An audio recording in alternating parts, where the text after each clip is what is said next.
बचा क्या भाई, लिटरेचर बचा।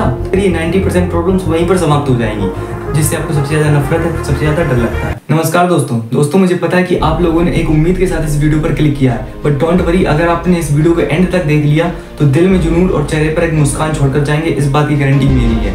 दोस्तों, सबसे पहले टिप्स और स्ट्रेटजीज पर मैं बात पे आऊंगा। सबसे पहले तो मोस्ट इंपॉर्टेंट थिंग जो मैं आपसे कहना चाहता हूँ वो ये है कि जिस उम्मीद के साथ आपने इस वीडियो पर क्लिक किया है ना, उस उम्मीद को कायम रखिएगा, उस उम्मीद को बरकरार रखिएगा। एट द एंड मूवमेंट, आखिरी मूवमेंट तक अपनी ये इच्छा शक्ति को बरकरार रखिएगा। सब कुछ कम होना चाहिए, सब कुछ इधर उधर हो जाना चाहिए, पर इच्छा शक्ति बरकरार होनी चाहिए। मुझे अभी भी 98% 95% स्कोर करने हैं तो करने हैं, बात खत्म। ध्यान रखना, कोई आपके बारे में क्या सोचता है इस बात से फर्क नहीं पड़ता, आप अपने बारे में क्या सोचते हैं इस बात से फर्क पड़ता है। So believe in you as a big brother, as a senior, मैं आपसे ये बोल सकता हूँ कि आप सब में, जितने भी लोग इस वीडियो को देख रहे हैं, आप सब में ये पोटेंशियल है कि आप अभी भी 95%, 98% या 100% तक भी स्कोर कर सकते हैं, अगर आप ये संकल्प ले लें, अगर आप अपने आप पर विश्वास रखें। Okay, so believe me, you can do, and अगर आप कर सकते हैं देन यू विल डू, आप करेंगे। ओके, नाउ हम बढ़ते हैं अपनी फर्स्ट टिप पर। फर्स्ट टिप हमारी ये कहती है कि हमें चीजों को समेटना है। Concise everything, concise your material, concise your notes, concise your resources, concise your content. हर चीज को समेटो, चीजों को फैलाना नहीं, आपको ध्यान रखना, फैलाना नहीं है, समेटना है। ये टाइम समेटने का है चीजों को। मैं आपको एग्जांपल समझाता हूँ। आप ये फोटो देख रहे हैं ना जो बगल में,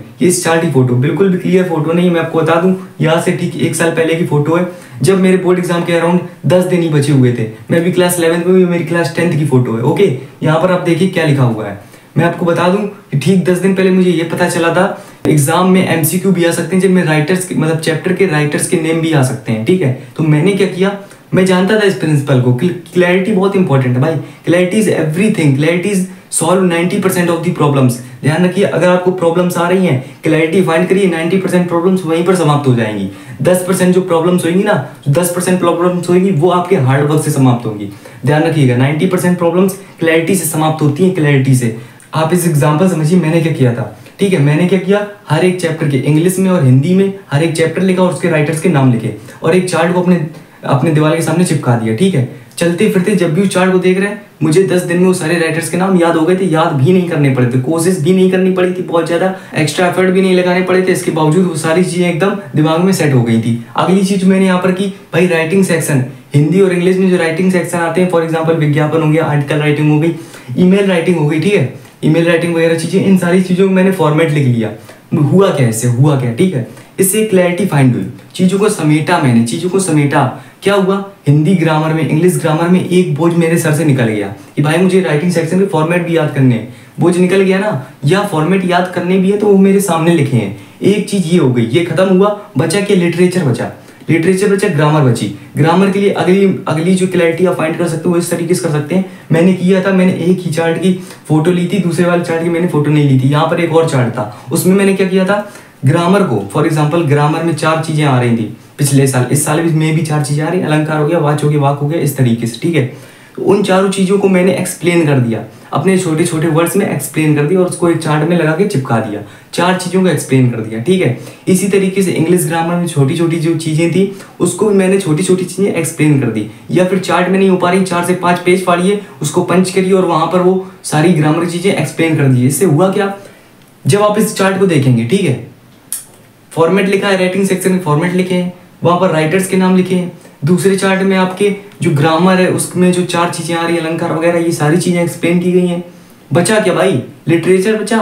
लिटरेचर जाके पढ़िए एनसीईआरटी से, उसके क्वेश्चन प्रैक्टिस करिए। यहाँ पर ये जो फॉर्मेट दिए गए, फॉर्मेट तो ऑलरेडी याद हो जाएंगे आपको देख देख के, क्वेश्चन प्रैक्टिस कर लीजिए, खत्म ना भाई। अगर आपने एक्स्ट्रा 7 से 8 घंटे भी दे दिए, अगर हिंदी को मैं मान के चलूँ 7 से 8 घंटे दे दिए, खत्म यार, हिंदी टोटली खत्म। लिटरेचर में तो मेजर पोर्शन आपको देना है, मेजर टाइम देना है, बाकी सब तो खत्म। तो भाई ये पावर होती है क्लैरिटी की। मैं कहना ये चाहता हूँ, क्लैरिटी फाइंड करिए, चीजों को समेटिए। अगली चीज जो आप कर सकते हैं भाई, रिसोर्सेज अपने फाइंड करिए।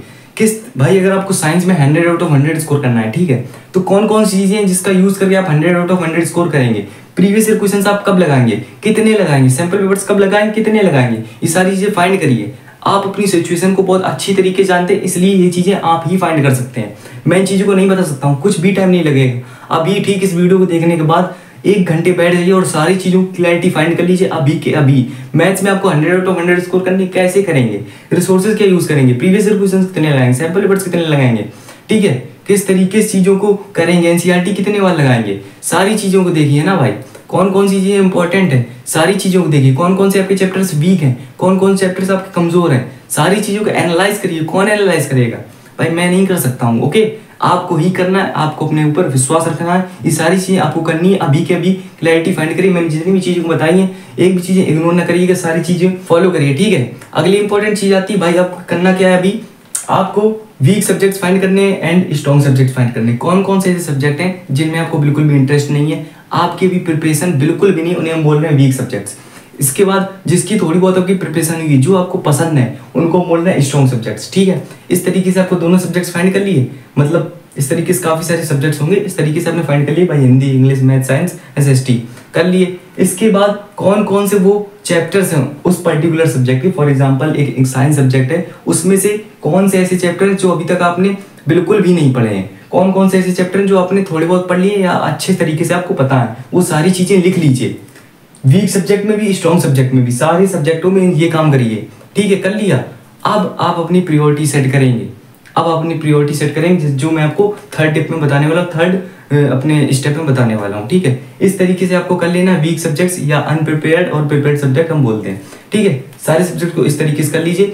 Now the again third step हमारा ये कहता है कि भाई स्टार्टिंग ऑफ द डे, जब दिन की शुरुआत हो रही है, रात को आप कितने बजे तक पढ़ रहे हैं, सुबह आप कितने बजे से पढ़ना चालू कर रहे हैं, इस चीज़ से मैटर नहीं करता। मैं क्या बोल रहा हूँ कि दिन की जब आपकी शुरुआत हो रही है, जब भी आप जगे हैं, सुबह 8 बजे जगे हैं, सुबह 4 बजे जगे हैं, इस चीज़ से फर्क नहीं पड़ता। जब भी आप जगे हैं, इसके ठीक 1 घंटे बाद या तुरंत जब भी आपको टाइम मिलता है, फॉर एग्जाम्पल आप 8 बजे जग रहे हैं, ठीक है, फॉर एग्जाम्पल आप 9 बजे से पढ़ने बैठ रहे हैं, तो 9 बजे से आपको उस चैप्टर को पढ़ना है जो आपका वीक सब्जेक्ट है। क्या है जो आपका वीक सब्जेक्ट है, जो आपका अनप्रिपेयर्ड सब्जेक्ट है, जिसमें आपको बिल्कुल भी इंटरेस्ट नहीं है। मैं अपना एग्जांपल दूं तो मुझे एसएसटी में बिल्कुल भी इंटरेस्ट नहीं था, तो मैं सुबह से एसएसटी को लेके बैठता था, सुबह 3 से 4 घंटे एसएसटी को पढ़ना था, ठीक है। एसएसटी में इंटरेस्ट नहीं था ना, और मैथ में बहुत इंटरेस्ट था। मतलब इंटरेस्ट कहने का मतलब सब्जेक्ट्स के कंपेरिजन में, बाकी सब्जेक्ट कंपेरिजन मैथ में थोड़ा सा इंटरेस्ट था और मैथ स्ट्रॉन्ग भी थी, ठीक है। तो मैं क्या करता था, एसएसटी को टाइम देता था सुबह।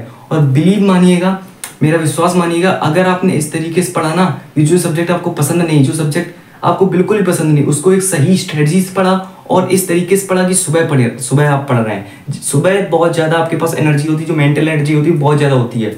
दिन भर में हम मोबाइल जैसी चीज़ें देखकर अपनी मेंटल एनर्जी एकदम ड्रेन कर देते हैं, खत्म कर देते हैं। इसलिए सुबह उस सब्जेक्ट को उठाइएगा जिससे आपको सबसे ज़्यादा नफरत है, सबसे ज़्यादा डर लगता है, ठीक है। सुबह 3 से 4 घंटे उस सब्जेक्ट पढ़ा, इसके बाद देन आप जिसमें आपको थोड़ा सा इंटरेस्ट आता है, फॉर एग्जांपल इंटरेस्ट आता है, या फिर ऐसा सब्जेक्ट जिसमें आपकी प्रिपरेशन बिल्कुल नहीं बट आपको इंटरेस्ट आता है, उस सब्जेक्ट को आप दोपहर में रख सकते हैं, ठीक है।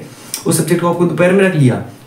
और एक बात और ध्यान रखिएगा, सुबह जिस सब्जेक्ट को आप लेके बैठ रहे हैं, जो आपको बिल्कुल प्रिपेयर नहीं है, कम प्रिपेयर है, उसमें सबसे ज़्यादा टाइम दीजिए, 3 से 4 घंटा डेली दीजिए, ठीक है। 10 दिन है आपके पास, 10 दिन बहुत होते हैं। अगर आप हर दिन 10 घंटे पढ़ते हैं, 10 दिन में हो गए 100 घंटे। 100 घंटे बहुत होते हैं, ठीक है। और अभी तो आपके गैप डेज बाकी हैं।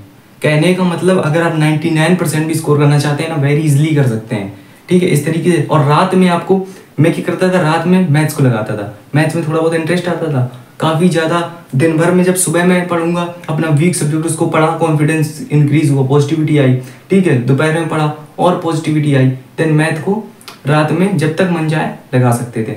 इस तरीके से आपको चीज़ों को देखना है। जो सबसे ज़्यादा आपका प्रिपेयर्ड सब्जेक्ट, जिसमें आपको सबसे ज़्यादा इंटरेस्ट है, उसको सबसे लास्ट में लगाइए। क्योंकि भाई हम गलती करते हैं कि जो हमें पसंद उसको पहले कर लेंगे और जो नहीं पसंद उसको टालते रहेंगे। टालने से कुछ नहीं होना, केवल और केवल बोझ बनना है। टालने से चीज़ें और कठिन हो जाती है, एक बात याद रखिएगा, ठीक है। तो टालिए नहीं, जितनी जल्दी चीज़ें हो सके करिए, सारी चीज़ों की क्लैरिटी रखिए और इसी तरीके से आगे बढ़ते जाइए। खुद पे भरोसा रखिए, आप कर सकते हैं और आप करेंगे, ओके। और भाई किसी और टॉपिक पर वीडियो चाहिए, किसी भी चीज़ में आपको बिल्कुल भी प्रॉब्लम आ रही, भाई कमेंट कर दीजिए, बिना किसी हिचक के कमेंट कर दीजिए। मैं डेफिनेटली ट्राई करूँगा उस टॉपिक पर वीडियो बनाने की। थैंक यू सो मच, जल्दी मिलते हैं अगली वीडियो में। धन्यवाद।